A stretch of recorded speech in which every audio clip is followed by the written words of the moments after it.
Political paradox. What happens when an unstoppable force meets an immovable object? It is a question political observers in Pakistan have grappled with over the past 2 odd years. On the one hand, there's the PTI, seemingly unstoppable despite all efforts to impede its march.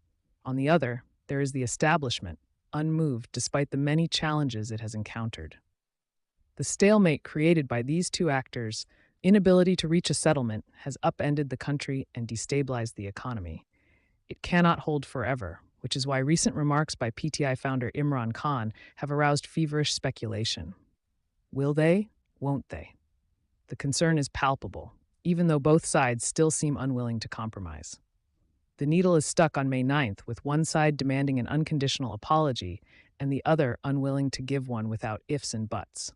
Who will make the first move? Much is on the line. Mr. Khan has recently suggested that he is ready to offer an apology if the state can prove its position on May 9th. This softening of his stance is being seen as a major development.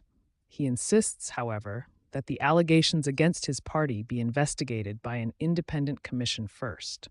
Perhaps the accusation that the events of that day were a premeditated conspiracy do indeed need to be probed. But Mr. Khan surely agrees that it was his party that was out in the streets on May 9th, participating in, if not precipitating, the violence that occurred that day. If he believes that what happened was wrong, he should at least apologize for the protests turning violent and the damage to public properties that was caused. All else may be left to a commission to resolve.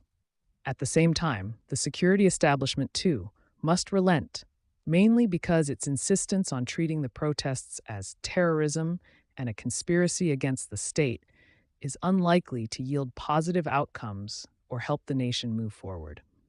Protests can turn violent, especially if those participating feel they have a right to be angry. The way Mr. Khan was manhandled by dozens of Rangers personnel on that same day and the circumstances of his arrest from the Islamabad High Court cannot be ignored. They provide necessary context for understanding why the protests broke out. What happened next was unqualifiedly wrong, but the state, too, should reflect on its mistakes.